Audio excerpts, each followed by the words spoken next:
All right. Are you recording? Yeah. All right, let's do this. I'm Austin Lugo. I'm Andrew Harp. This is With Nothing to Say. Let's talk about Malcolm X.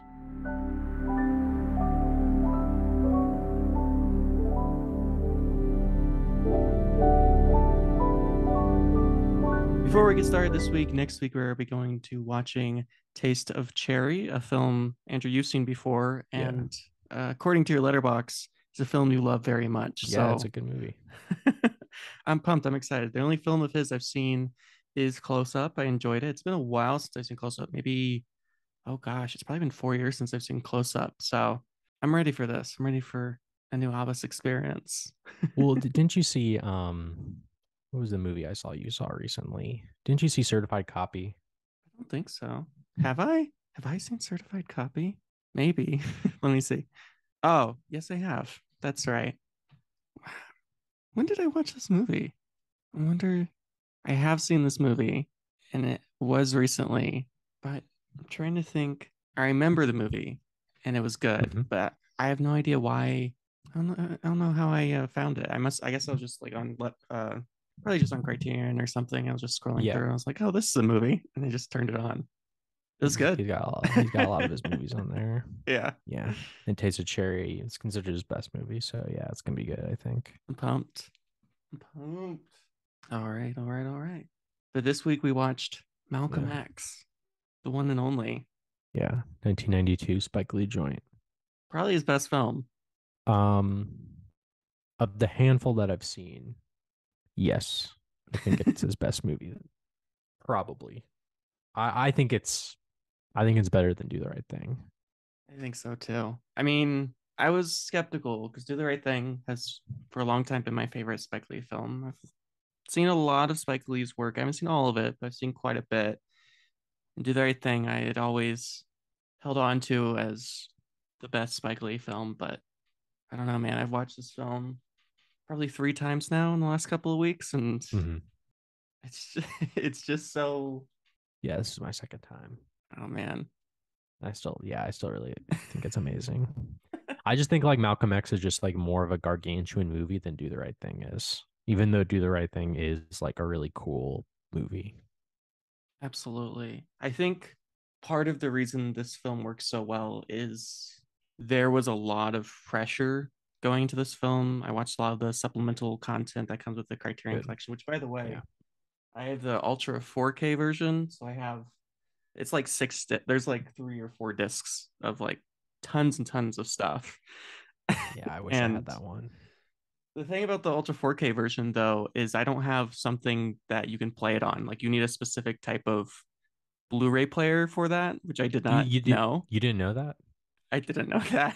Yeah, yeah, like 4Ks have to be played on a 4K player. Yeah. I mean, well, yeah. So Hmm. I have like Blu-ray players and stuff, so I can play like Blu-rays and stuff, but I have this Ultra 4K version that I currently cannot use. But I guess I could buy Well, like a I watched it 4K. on Max. I watched it on Max, and I think it streams in 4K. I think so. But then again, it's like at the end of the day, it'll probably still look much better, more Right. consistently if you watch the Oh yeah. disc. So So I yeah, have it. I mean, they yeah, also have the non 4K version, so that's why I watched it. I watched it on a disc in a proper movie theater yeah. setting, which was a great experience to have. I mean, it's just so intense. I love the movie, dude. It's over 3 hours long, but I don't think it's. I think it's appropriately long enough. Oh yeah. As someone who often complains about the length of movies, especially movies that are 3 hours long, I'm a big advocate of movies being 90 minutes or less. This is probably the only 3 hour and 23-minute movie where I was like, I would be okay if this was a little bit longer. I mean, it just there's so much that happens in this movie, and Malcolm X's life is just so Yeah, it's kind of filled. cheating. It's like he has an amazing life, so it makes sense in movie form.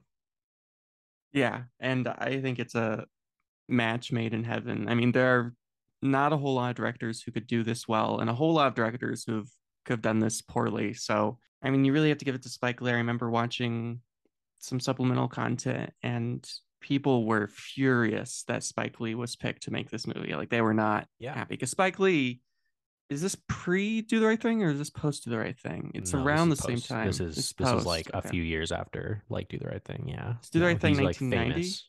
He's No, famous. I it's like 1989, 1990. This is 1992. I think this 92. movie came out like 2 or 3 years after Do the Right Thing. Right. So he's the big Spike Lee, but he's still young for a director. He's still Yeah, so younger. I guess it's still early on. He still has like the rest of the 90s after Malcolm X pretty much, which Yeah. Spike Lee's like, he's released a movie like every other year about. Yeah, he makes a lot of movies, man. Yeah. He's just out there He's making the pretty active. movies. Yeah. Hmm. But people were not happy. They wanted It's someone interesting. more experienced, I Okay. suppose is what they put it. And Spike Lee had a lot of people telling him that they were frustrated, not by the film, but by the idea of him making the film. And there was just a lot of pressure from a lot of people to do this right, as there would be. I mean, this is a monumental film to make. And if you do it wrong, I mean, you could easily ruin a career if you screw this up. So it was a big risk on Spike Lee's part, but he's like, I gotta do it. I gotta make the film. Biopics like they really suck a lot of the time. But this and I think next to like Mishima Hmm. is like two examples of biopics that I think like like takes the story of whether it be Malcolm X or Yukio Mishima and kind of like doesn't try to do like a straightforward kind of story. I think like both like Schrader and like Lee, they like add their own like kind of like fantastical flourishes and they make juxtapositions and they're like not afraid to kind of like use the whole kind of like filmmaking like tricks and gamuts and stuff like that to really like it's one thing to just kind of be like, yes, this happened and then this happened and then this happened, like and show that in a movie. But it's one thing to be like what was it like to be Malcolm X, or what was it like to be Yukio Mishima? Yeah, it's so much more concerned with the experience of Malcolm X than it is any individual event. Even though Malcolm X, one of those popular, put that in air quotes, figures of the 20th century. I mean, so much footage, and of course, his autobiography is sold millions and millions of copies, and there's so much about Malcolm X that we know. And I think that in a way that can be a bit challenging because you have to go into the picture with these sort of expectations. And the expectations that you and I have are different than the expectations that someone in 1992 would have because who Malcolm X is as a figure is seen as, at least who he was still the same person, right? He didn't change, but how we see him is very different. And then anyone's particular experience of how they see Malcolm X, just for those who did or did not grow up with Malcolm X and learning or not learning about Malcolm X in school, there's all of these presumptions, and that can be a very challenging thing to face head on. But Spike Lee makes it work for a lot of reasons. But I think part of the reason that it works is because he is really able to humanize Malcolm X, which I think is the problem with most biopics, is they create this mythical character of who this person is. They love the myth, right? The myth of Steve Jobs or Martin Luther King or whoever, right? They love the idea of the myth, the man or woman or person who's bigger than life. But I think the reason this works is despite Malcolm X being an incredible human being for a whole lot of reasons, Spike Lee spends a lot of the first third to half of the film humanizing him. I mean, you see him as a child, you see his house get burned down when he's a child, you see all these moments of him being attacked by these different communities. Yeah, which I think like any biopic will put that stuff in there, like him and his family like being like, threatened by the KKK, his dad getting killed, well, being murdered, his mother, the like social worker, right, coming by to like threaten to like take her kids, which they basically do, which he does. I like Spike Lee because he isn't afraid to put scenes in the movie that didn't necessarily happen. He kind of makes up conversations, right? He like makes up like things in order to once again kind of establish Malcolm X, not necessarily what factually happened, but what, like you said, he was like, at least as best as he could, or at least how Spike Lee maybe sees Malcolm X. And for me, that's good enough, just because like, I think, the Malcolm X story from kind of like a skeletal point of view is amazing. And once you take that story and then add kind of like the Spike Lee kind of, maybe like the myths or, the idea of Malcolm X, you come away with like a really like, really affecting film. Yeah, and it's so easy to dramatize the film to kind of create that sort of saccharine feel to everything. It's With built in. Spike Lee, exactly. Yeah, it's So it's like, like obviously like the conflicts of Malcolm X's life are there, but how can you like, I guess like, yeah, create an emotional link, I guess. yeah.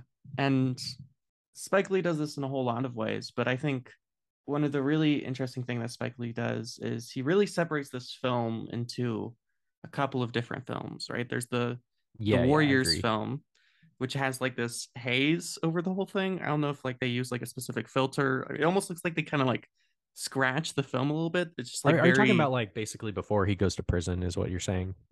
Okay, yeah, yeah. I agree with you. Yeah, it has a different, and once again, Spike Lee, I don't think he's afraid of like when the movie starts and it's in Boston, it's like there is kind of like a sort of like a Spike Lee, I guess, isn't really necessarily afraid to point out the fact that like we're in the 1940s. Like it's kind of obvious like when the movie starts, which I don't mind that. I don't mind it being kind of like broad to really kind of, and obvious that it's like the 1940s, in Boston. But you're right. It's kind of you're almost like in a dream, and Malcolm X talks about that all the time, right? Like in his speeches later on the movie about like black people like being in a haze or being in a dream or being in like not being in reality. Yeah. And I mean, it genuinely was a very strange time in human history because up to World War II, you just have the rise of the Ku Klux Klan and all these different organizations and just an extraordinary power amount of hate and racism. And then the war comes around, and pretty much every from the one from the age of like 18 to 30 goes off to war. But for a whole lot of reasons, a lot of people of color were enlisted, which means there's just jobs everywhere. And so for the first time, just it's the same for the suffragettes, right? For the first time, women take up these different positions. It's the same thing for communities of color. They're kind of given this, they're basically given what everyone else, right, was given at birth. And so they're, for this short amount of time, it's sort of the world is, at least the United States, is run by the people who have never been allowed to run the world before, right? Women and people of color and all these different things. And of course, that doesn't last very long because the war ends. And Well, it's also just kind of like it's a facade as well, yeah, like money, it's a facade.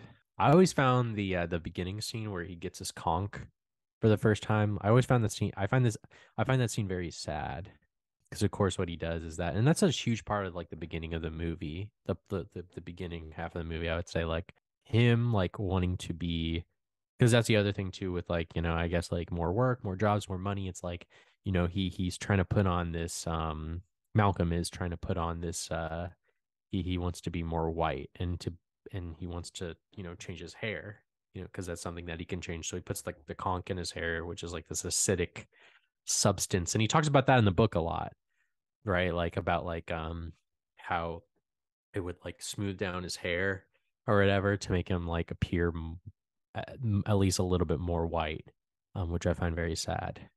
yeah, it's an incredibly powerful moment, and yet Spike Lee still sees the humor in underneath Yeah, as opposed to yeah, the horror of it. yeah.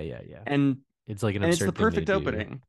Yeah, it's completely absurd, but it's the perfect opening because it is a perfect metaphor for who Malcolm X is as a person at this time, right? Before in the war years, as it were, he, as you put it, he wants to be more white, and because being more white at the time was seen as in certain Desirable. communities is right desirable, more attractive. It's easier. He wants to date like white women, which he does. He wants to, just generally be in higher regard around white people. Exactly. And the only way to do that is through a whole lot of pain and suffering. But at this time, he thinks it's worth it because he gets to be integrated, as it were, into this community. But of course, as we see, it doesn't really matter, right? No matter how much pain, how much suffering, how much agony he puts himself through, it's sort of all for naught. Right. And yeah, and these early years are and look, I just want to say too, obviously like the Spike Lee direction is amazing and awesome and stuff. Kind of like why the movie is so special and great. At the center though, you got what is probably Denzel Washington's best performance as Oh, yeah. Malcolm X. Like I love Denzel Washington. He's one of the greatest actors I think of all time, and he's so good. He's so good in I love him in the Tony Scott movies and just everything I've seen him in. He's just so unbelievable. I love like whenever he's like in a movie and he smiles and he laughs and stuff. I can't help but smile either because he's such an infectious, powerful personality. He kind of has like the same kind of like stride as Malcolm X too. Like he's just like and it might be his best performance. He's really at the center, I think. Oh my God. I mean, Denzel Washington, it's insane the performance that he gives. And Spike Lee talks about coming to Denzel and asking him to be Malcolm X. And according to Denzel, is he took a year off of acting. He refused to take any parts. And for the next year, he did nothing but study for the part of being Malcolm X. Like that's what he just spent a whole fucking year just did that. I mean, He's like in every scene of the movie, and the movies are 3 hours long, and he has to do these crazy scenes. Like he has to jump around so much. Where in the early days, he's like wearing the zoot suits, and he kind of has to be like cool and have this stride. And then he's in prison, which sucks. And then he gets out of prison, and he has to like it's just kind of like it's just like the biggest acting challenge like ever. Well, maybe not ever, but it's just like it's just so it's just a great it's just huge. oh yeah. I mean, not only are you reenacting a real life human being, but someone who is beloved by so many and known by so many. So you're taking on this mantle, as it were. And beyond that, I mean, as you put it, it's a 3.5 hour film. So there's really three or four versions of Malcolm X that he has to play who are very different versions of him, right? You have the Zoot Suit version of him who's taking numbers and doing all this stuff. And then you have the version of him when he's in prison. And then you have the Well, version of even him. even the version before he goes to prison when he's like punished and he has to run away. Yeah. Yeah, there's just all of these because it's not just playing one Malcolm X, which is hard enough on its own, but he's really playing. I mean, he's playing this whole man's life. And the thing about Malcolm X is he was a very different person when he was younger than post prison, as I'm sure everyone who spends time in prison is. It changes you, and you can see that in his demeanor and the way he acts, and even the way he acts when he's part of the Nation of Islam, and then when he leaves the Nation of Islam. It's just so specific and there's so little minute details, just like the way he smiles or the way he'll move in a scene, or like the first time he meets When he gets angry. Elijah Muhammad, or when he gets angry, or whenever you see him laugh or I smile. love the scene when he goes into the bar and he kind of knocks into the guy and he like takes the bottle and he smashes it across his head. Like that's such a good. I don't even Fucking know. Like crazy. who even knows if that scene happened. I don't really like. Maybe that happened in the book. Maybe it did. Like I at the end don't of the day, remember. I don't remember either. Maybe it did. Maybe it didn't. But it doesn't really matter, right? The point of that scene is to get you from him hanging out with meeting his criminal associates, running Mhm. numbers and things like that. That's kind of the point of that scene to make him, Malcolm Little at the time is, he doesn't give a shit. He's wild. He's great. Some great set designs too. I mean, all of like the Right, bars and of course. apartments and Yeah, yeah. everything looks amazing. So red. Once again, everything's pretty like obvious. Like there's nothing really like, everything is set like, but I don't think that really hurts the movie at all. Like it No. kind of, I'm cool. I'm cool with it. Yeah. I think it works perfectly for this film. And it's interesting because you kind of look through the sets of the film, and a lot of the sets in the war years pre-jail do definitely look more like sets in the traditional sense, like 1950s Hollywood kind of stuff. And then when you look at his stuff in prison, I mean, it looks like a fucking prison. And you go to the stuff after prison, and they're almost always shooting on location. Like it's, I mean, obviously they're like in rooms and stuff, but there's a lot more The on houses look location real, stuff. the streets look like real streets and stuff like that for the most part, I would say. But those criminal associates, oh my God, some incredible performances That there. actor, the guy who plays the main guy, I had his name, Delroy Lindo. He's a British guy actually. He's awesome. You know, great actor. I love seeing him in the movie. He's a good scary. This is almost this whole like the whole thing with like running numbers and stuff and like hanging out with like the gang and stuff. Like that to me is almost kind of like a noir kind of like the movie kind of switches over to kind of like a noir kind of thing, you know, with running numbers and running from the police and you stole from me, you backstabbed me, you're lying to me kind of thing. And that's it's kind of its own separate movie, like we discussed. Yeah, Spike Lee loves to play with genre in this. I mean, you get your very classic 1940s sort of gangster genre film where Malcolm Little out there, he's getting numbers, he's running around. It's so much fun. And Delroy's just, He's amazing, amazing actor, you know, and it's just like a good like microcosm movie going on right there, like I said. And you know, it rises, right, like where he's doing really well, and then I think he decides to steal. And or maybe not steal, I guess I don't know for sure. I think he does steal. yeah, I think he does. And I like when he meets him later and he's like, "Did did you actually steal?" And he's like, "I don't even remember." But I think he's what an lying. amazing But moment. I think he's lying because I think he does. I think he did steal, and I think he would remember that. Oh, yeah. I mean, how do you not, how do you But forget that? he's just trying to be diplomatic, I guess, in that moment. He like gets run out of like the bar and they shoot at him and stuff. And then after that, he has to, of course, be just a straight up criminal, where he's like robbing. And this part of the book, of course, was very like, you know, crazy where he's doing drugs, he's, you know, he's robbing houses, which is of course extremely risky. He has to do all this shit. I don't even remember if the scene with the gun, by the way, was even in the book. I don't even remember, and it doesn't even really I matter don't because think that scene so. is great. Oh my I God, love that that scene scene. is That fucking that insane. guy, uh, what's his name? That actor man, um, Roger Gwenver Smith. He's in a lot of Spike Lee movies. He's the guy. He's the guy that they want to be like the getaway car, I think. He's in a ton of Spike Lee movies. It's always nice to see him in one of in the Spike Lee movie. And there's a lot of good cameos in this movie, big and small. Did you notice that Michael Imperioli's in the movie? I noticed it on this watch. No. He's the guy, he's the TV reporter that's interviewing Malcolm when his house is being Yes, burned that's down. right. That's Michael Yes, yes, Imperioli. yes. I I saw it and I noticed was like, that can't be right. I That's noticed it. wild. I noticed it. Yeah, there's a lot of like yeah, there's a lot of like stuff like that in it. And huge cast. And that guy, like I said, Roger Gwenver Smith, he's only in it for that one scene, but he's great. And the scene with the gun is just it's a great scene.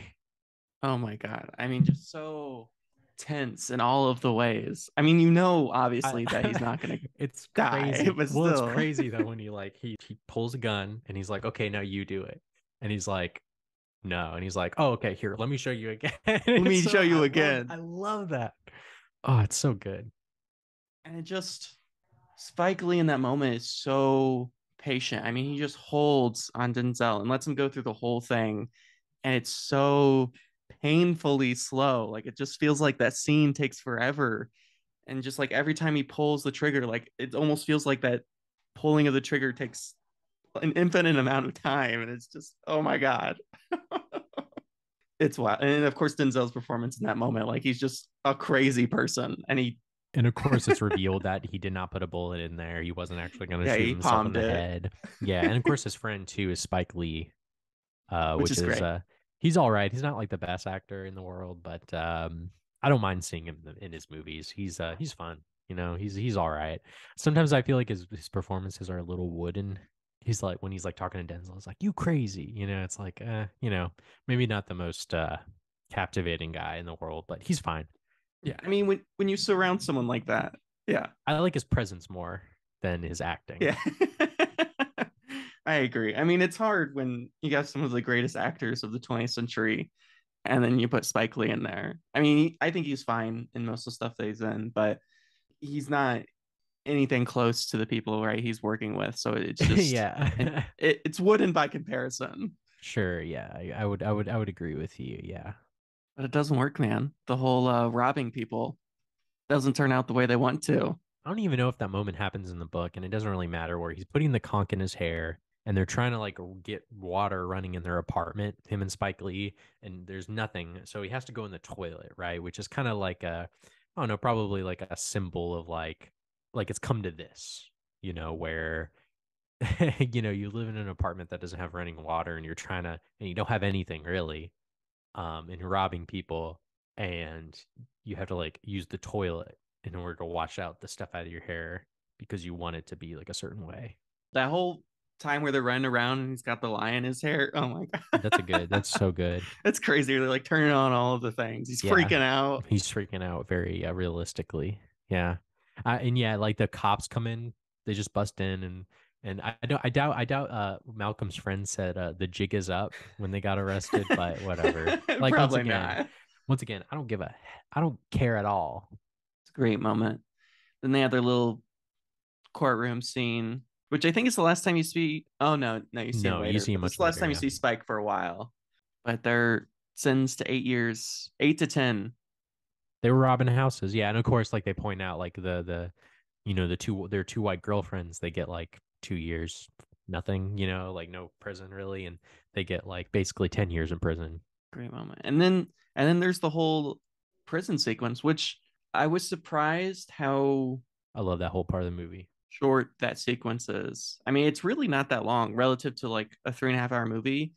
They really don't spend that much time in the prison. I mean, what, they're there for like 30 minutes, maybe? They just spend like I feel like they spend well, it's like he meets Baines in prison, and you know he is able to bestow his teachings upon him, and then after that, it's just I think Malcolm he just sits and studies, you know. So there's not really much like activity going on except studying and writing and stuff like that, and but I just love I love you know the beginning one too when he's like they're like they tell him to say his number, and he doesn't, and they throw him like That's in the intense. shoe and he's like stuck in there for like days and days and days, I'm assuming.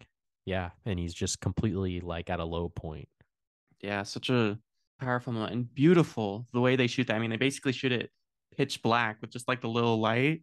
So you, at least for those moments, sort of experience the world that Malcolm X had to experience at that time. And it's awful. I mean, I don't think they ever, once he's put in the shoe, the whole time he's in the shoe, they never cut out until like, except once, With like the priest guy shows up, the pastor priest, yeah, chaplain, yeah, yeah, chaplain.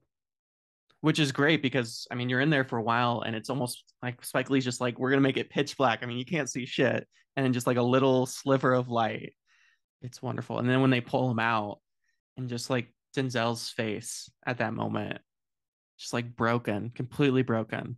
I like all the prison stuff. I like yeah, and then he meets Baines, who is of course a Nation of Islam guy. You know, he's like, and I love that too. That scene where he's just like, I can tell you how to get out of prison, and he doesn't literally mean prison. He means you know The the prison of the prison in your mind. mind. Yeah, you know, and how you know, like Islam, Allah, like that's the path, and of course the Prophet Elijah Muhammad.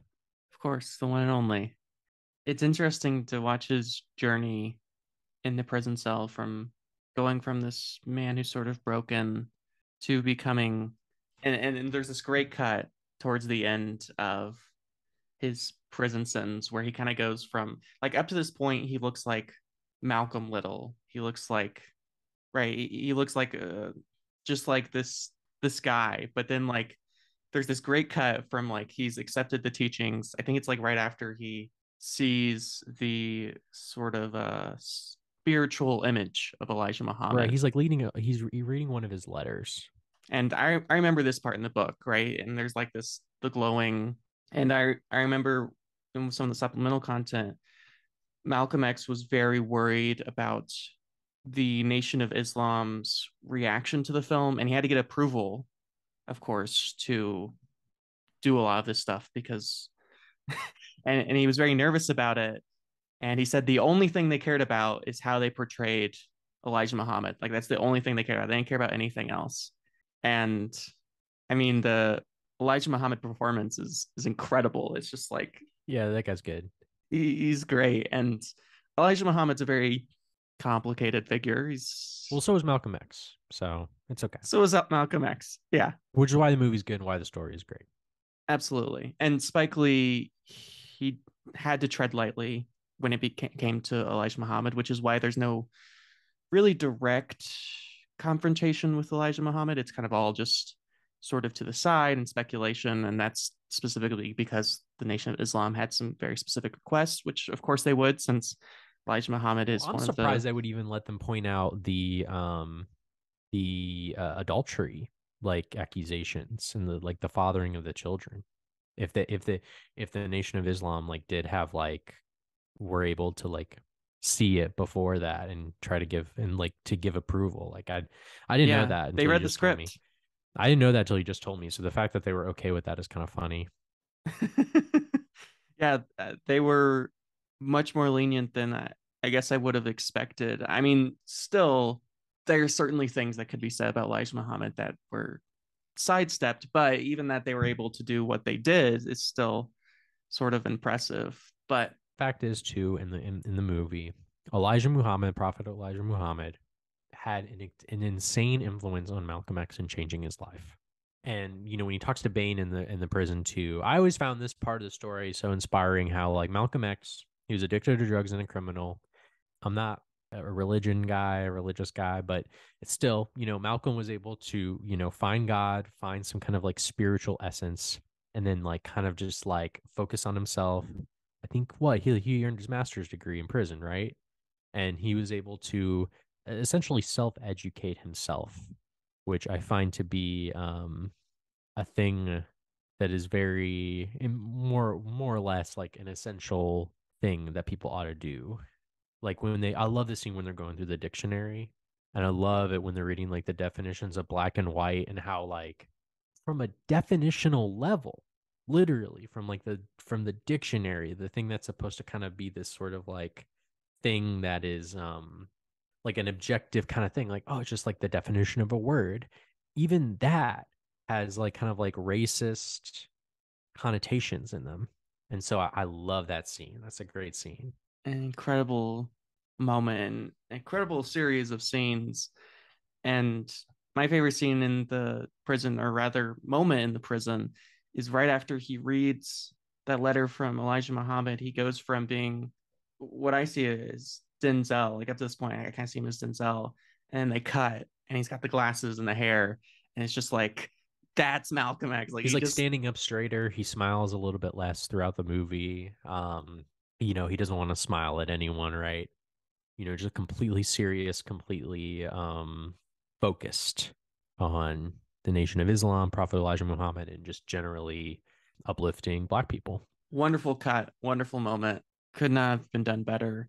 And that's pretty much it. I mean, they have that scene where he banters with the chaplain. He goes back Yeah, and forth yeah. They about were debates with him about the like Jesus like being white or not, and which is or great. God being white, Jesus being white, all this stuff, and yeah, that's a really really funny scene, and he decides not to not have the conch anymore. I'm gonna do my natural hair.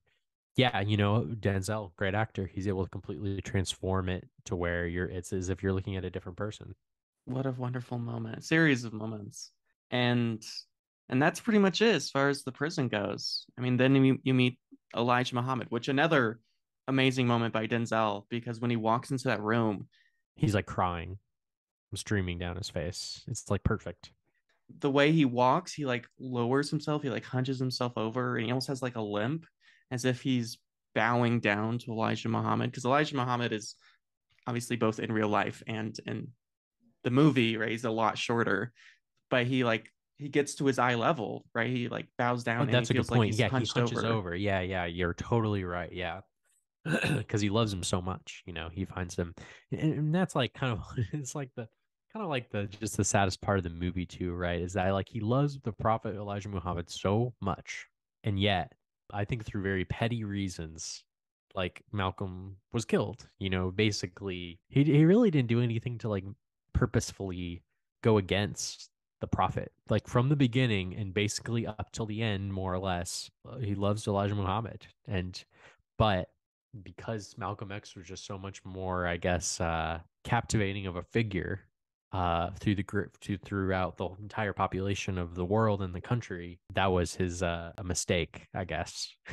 Yeah, it's so interesting because both Elijah Muhammad and the Nation of Islam became who they were in a lot of ways because of Malcolm X, right? He brought the Nation of Islam to sort of a whole new level. I mean, of course, the Nation of Islam was certainly the Nation of Islam before and after Malcolm X, but he, in many ways, sort of, I mean, he brought it to the zeitgeist, as it were, right? Before him, the Nation of Islam was spoken mostly in very specific communities, but Malcolm X, popularized it. And even though he did all of this for the Nation of Islam and specifically for Elijah Muhammad, which, close to the end, he's almost always defending. I mean, even at the end, right, in that final conversation, he doesn't even think, he's not even blaming the Nation of Islam anymore. He's blaming who probably also played a part, CIA, FBI, some government, which I'm sure played a role in the whole thing. But despite all that, despite his love and his lack of ego, really, I believe the people of the Nation of Islam at the time just saw him as sort of Malcolm X first and Nation of Islam second, even though Malcolm X didn't see himself that way. And I don't think he ever No, portrayed himself not that really. way. No, I don't think so. Yeah, that's just kind of like the frustrating thing about the whole thing.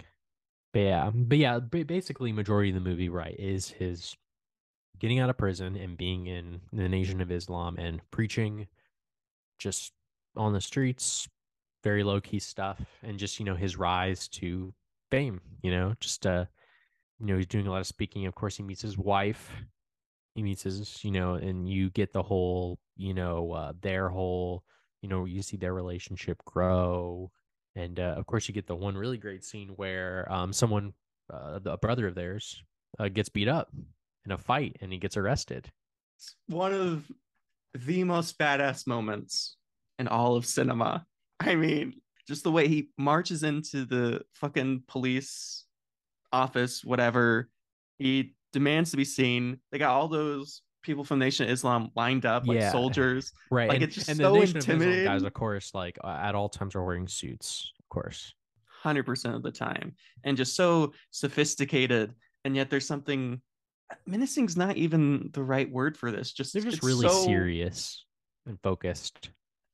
focused. Yeah, I guess that's the word for it. And it's one of the greatest moments in the movie because it's one of the few moments in the film where Malcolm X wins, right? It's kind of those, one of those, like, you just see this man get beat down in so many different ways for so many different reasons. But even though like all these terrible things happen to Malcolm X, this is like a moment of just like, here is how amazing like Malcolm X is as a person. Like here's the things, here's the power that one person can have. And there's that quote right after, right? No person should have that much power. Right. Yeah. Right after they leave the cop. That's the first foreshadowing. I mean, there's a lot of foreshadowing, right? You hear the gunshots all the time because, as Spike Lee said in some of his supplemental content, is one of the challenges of this film is everyone knows that Malcolm X is going to die, and everyone knows exactly how he died. Like that's not a mystery. So he had to work it in a way that there's this sort of menacing foreshadowing there that's always there. Like it's always kind of just weighing heavy on him. And you see that more and more throughout the film, right? Like the farther you get into the film, And the thing that he inserts, and one thing that Spike Lee that inserts throughout the movie that is always great is when they're pretending to shoot each other. those scenes where they're like pretending to which like is there's a a lot. scene it happens like several times throughout the movie. And I mean, like, I don't think that has anything to do with like Malcolm X literally, but it has to do with, obviously metaphorically with how his life eventually, what happens to his life, how he gets killed. So I like that stuff a lot. I like taking the biopic and trying to add those like great cinematic details that didn't necessarily happen or whatever, but add to the richness of the story and add a kind of almost like literary element to it that I like a lot. So incredible. And I love the way that diner looks, like where they have a lot of their conversations. That's a great looking diner. I agree. It's like the Nation of Islam diner. There's so many incredible moments that happen in the second half of this film. And so much of the second half of the film revolves around the speeches that he gives, which of course are all the actual speeches. I like the speeches. The speeches are fun. When Denzel Washington reads the speeches, is very very good. I mean, Malcolm X speech begins the movie when he's talking about black people in America living the American nightmare. And there's like that one scene where he's like walking and like there's like these prostitutes that are like trying to like talk to him and stuff, and he has the speech about like women and stuff like that. And some obviously like some of the Malcolm X stuff like throughout the movie, it's just kind of like, I wouldn't necessarily agree with that.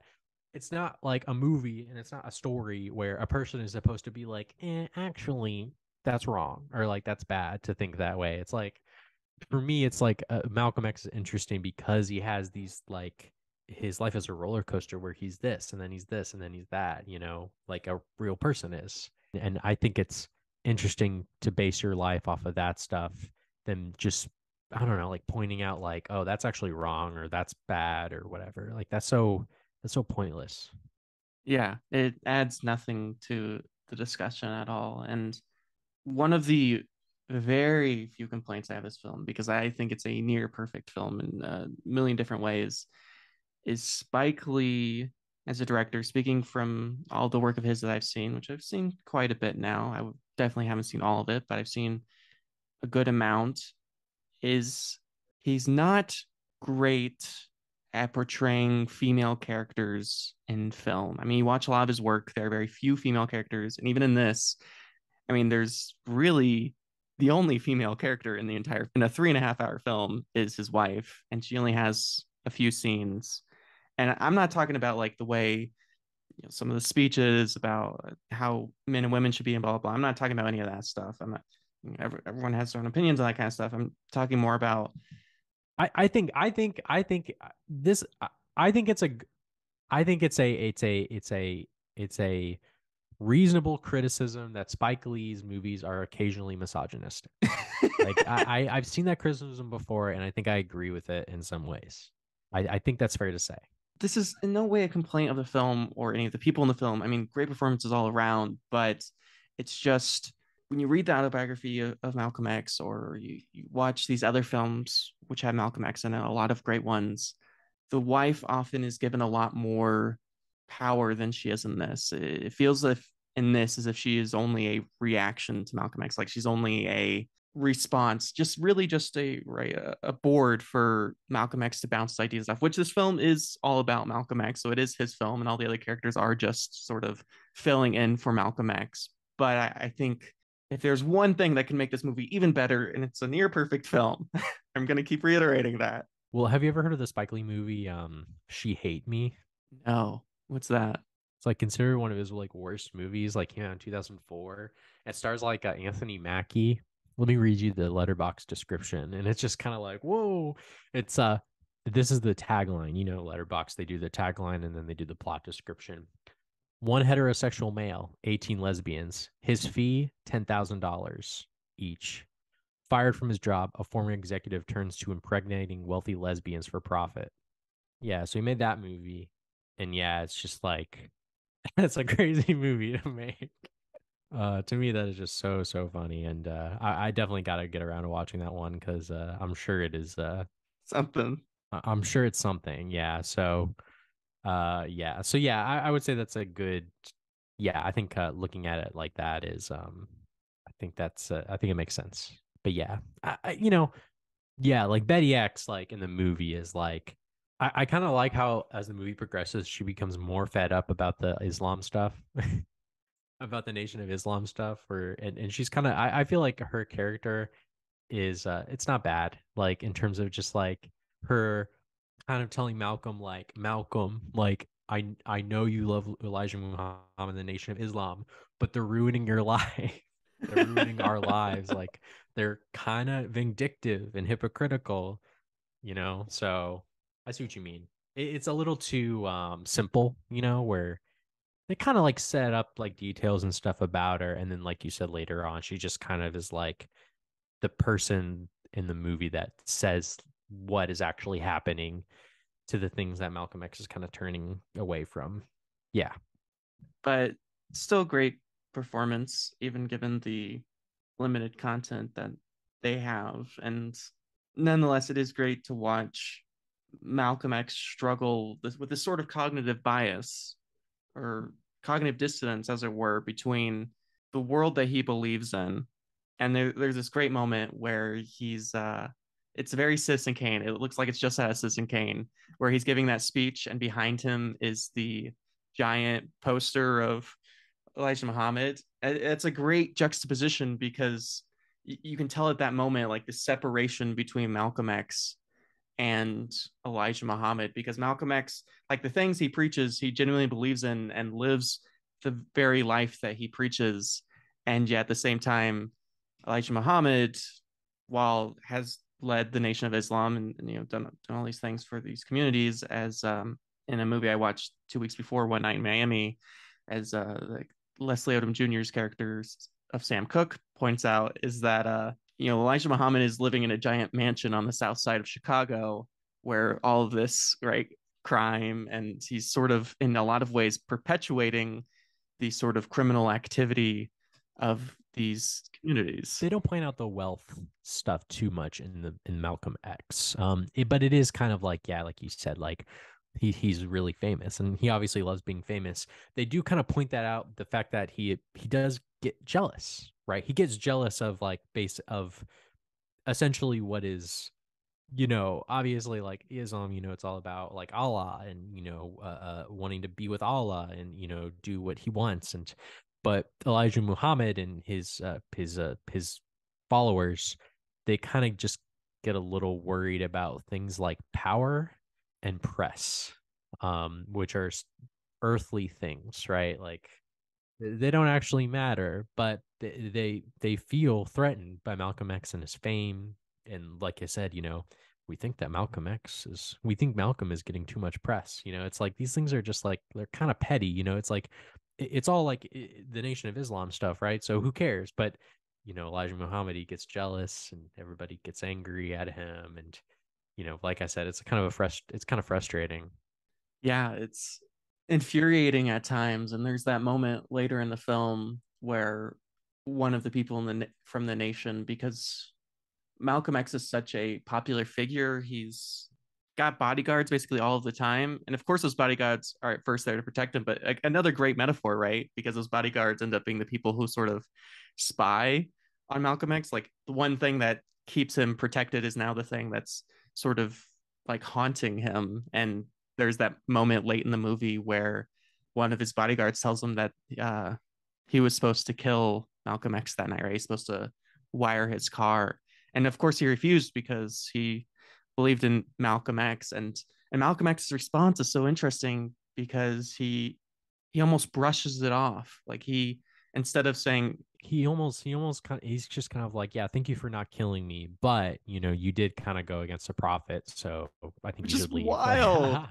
Yeah, no, that's the thing that sucks so much about it, is because he loves Elijah Muhammad all the way through to the end of the movie, but he gets killed because he's just and of course, they establish the fact too that Malcolm X is generally a better person than Elijah Muhammad, just from the kind of the adultery kind of, Elijah Muhammad fathering, I think, like what, like two or three different children, right? That he's not supporting like financially. And Malcolm X, he meets both the mothers, and the mothers are like, yes, I love Elijah Muhammad, he's the prophet and all that shit, but I would kind of like some money to for the kid that he that's his kid. I know that it is his kid. He refused to acknowledge. Yeah, And then yeah, like Elijah Muhammad and then a Bane, right? Baines, his this, they're like, well, that's just the will of Allah, and of course Malcolm X he's probably a little bit less disenchanted now. He's a little bit more disenchanted about the whole thing, after that experience. yeah. That whole sequence is amazing because you can just see on Denzel's face like this moment of disbelief, disenchantment, as you put it, just kind of like washing over him as because right at first he refuses to believe it, right? He refuses. He's just like, that's just the devil talking. That's just, all this stuff. Like this isn't real. It's fake. It's a lie. And then he goes and meets these people and he realizes that's true. And then he goes to Elijah Muhammad, and Elijah Muhammad is like, he admits it. Like that's the worst part. Like it's not even like Elijah Muhammad denies it.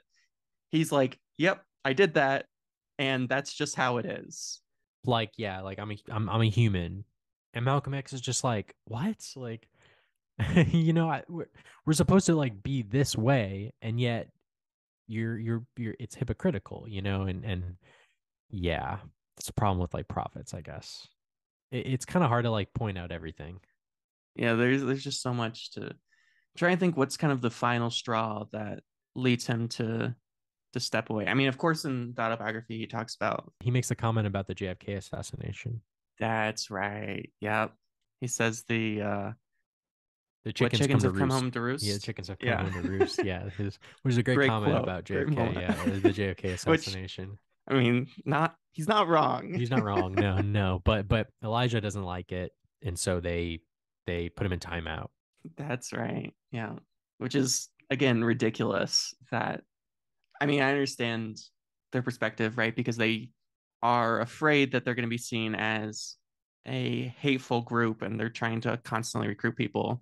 And Kennedy was loved in a lot of different communities. So when you say that, his death was deserved, you piss a lot of people off. And Or at least like expected, I think is probably what Malcolm X was trying to say too. Like he's just kind of like, of course he was assassinated and killed. Like, it's all kind of the same stuff. yeah, and I think Spike Lee does a lot to point out the fact, which I think Malcolm X's speeches and vision of the world has been contorted to think that he is a man of violent uprisings when right he does a lot of And things. people always think of I still it's a great photo, but the picture where he's at his window and he's got his gun, his by any means necessary picture. I think like people look at that and they're like, oh yeah. And I think too, like I think there is kind of like a misconception that like Malcolm X was like, yep, we need to be like shooting people. His thing, and I think the Black Panther Party all co-opted it as well.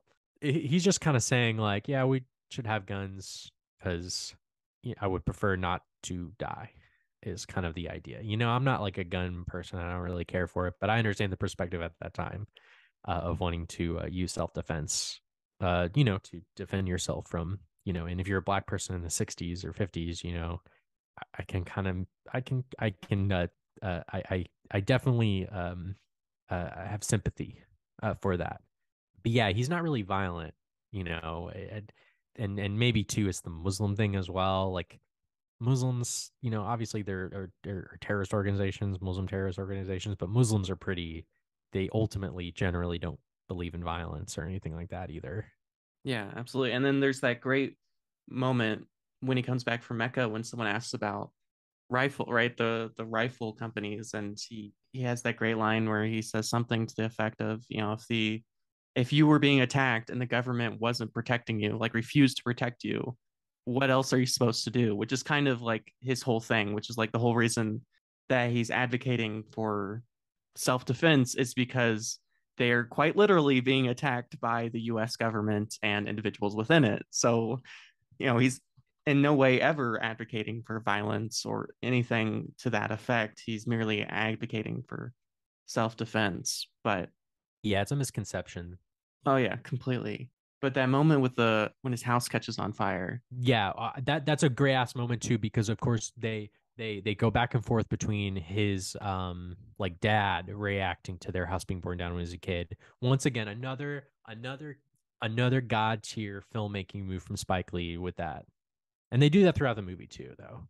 Oh yeah, but that oh my god, that moment's just perfect. It is the perfect cut, especially because like the way they shoot it is you don't expect it, and the way they shoot it is they basically put the camera in the exact same place, so it creates this sort of surreal connection between the two, as if the two are happening simultaneously, as if it's the same event, right? They shoot it almost exactly the same. The sets look very similar. I mean, they're different sets, they're different people, but it is so surreal to cut back between those two back and forth, and so quickly too, right? Back and forth, back and forth. Oh my god, truly a god tier moment. Yeah, that happens after his going to Hajj. Well, I have to point out another funny moment. Well, not funny. The house burning down isn't funny, but I just remember the moment where like he's at a college, right? And the white liberal blonde student comes up. It's like, what do you think I should do to help the black people? And he's like, nothing. What a beauty. I love that moment so much.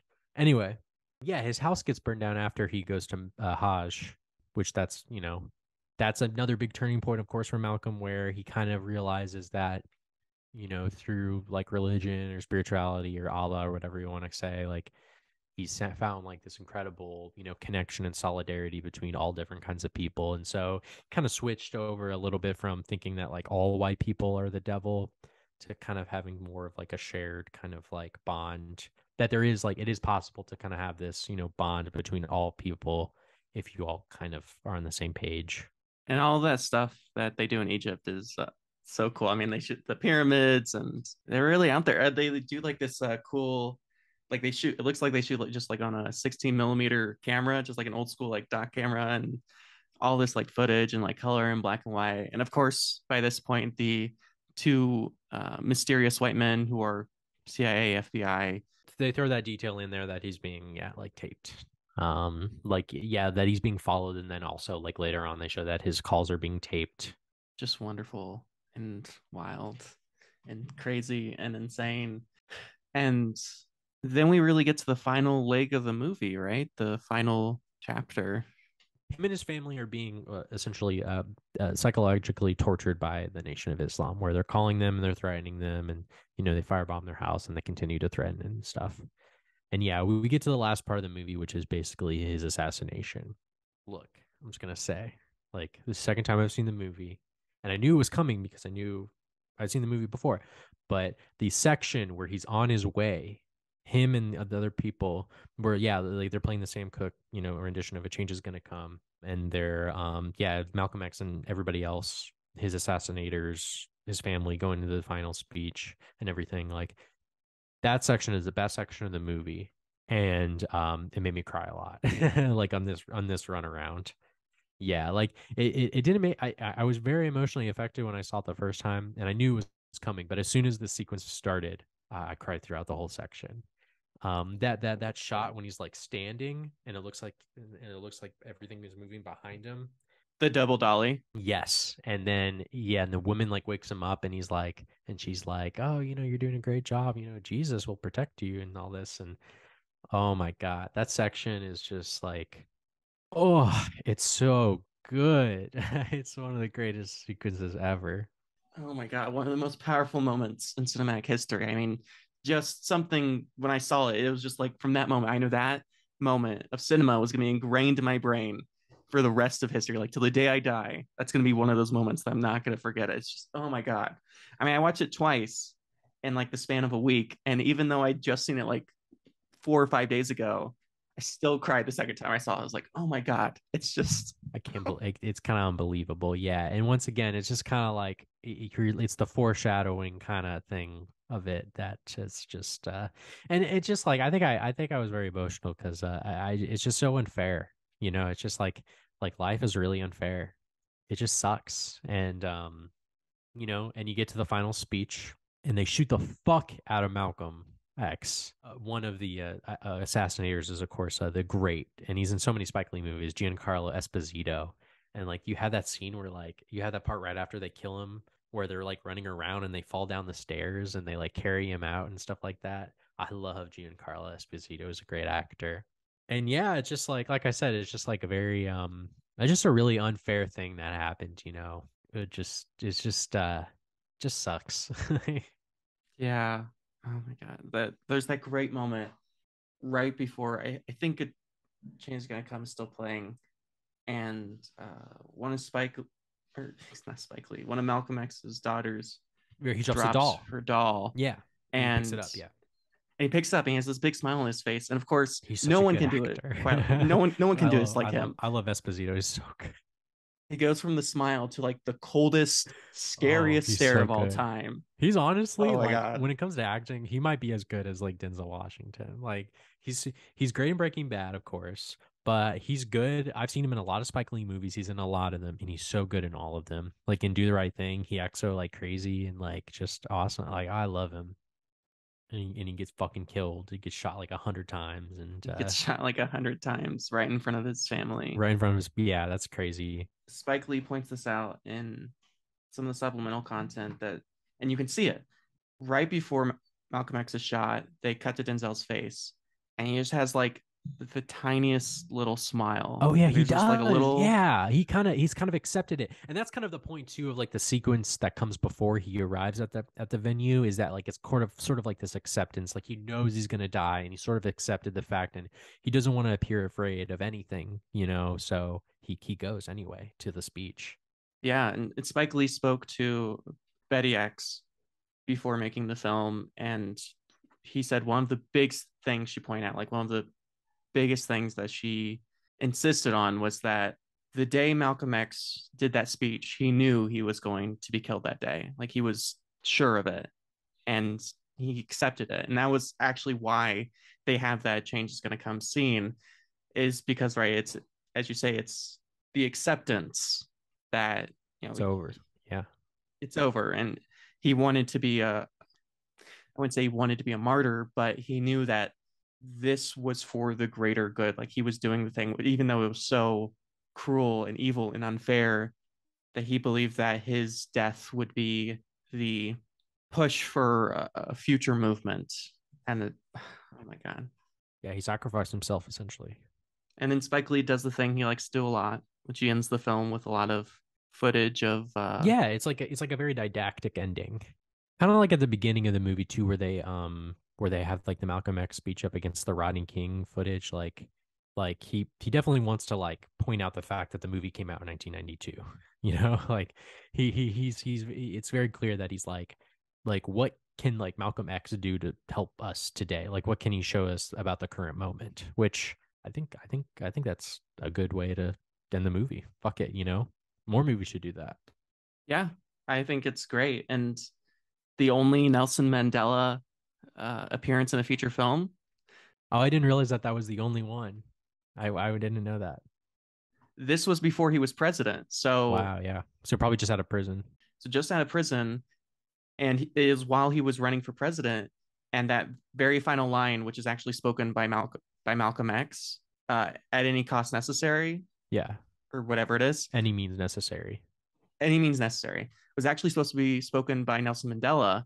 But Nelson Mandela said, "I can't say this line Yeah. because I have to run for president, and if I say that, like, I'm not going to win," which is just fucking wild, but so great and incredible. I mean, Good ass movie. Like, I mean, I'll be brief and I'll just say that, yeah, it's like one of the greatest biopics probably ever made. It's super impactful and it's entertaining. It's funny. It's got one of the greatest acting performances ever. Like, I don't really think I could add anything more to what we've been talking about. So I'll just say like, yeah, 10 out of 10 for me. Unbelievable. I can't help but agree. I mean, this film is just perfect in almost every single way. I mean, there are things, very small things that I've complained about and a few flaws, but I don't think any of it matters. I think that the moment where change is going to come is play, like, even if the rest of the film was shit, that moment is just so perfect that it doesn't matter. But of course, like that moment only works because everything up to that worked, right? That moment wouldn't have worked if you just kind of, shoestring it in there or whatever. But it's it's a 10 out of 10 movie. That's all that can be That's said. it.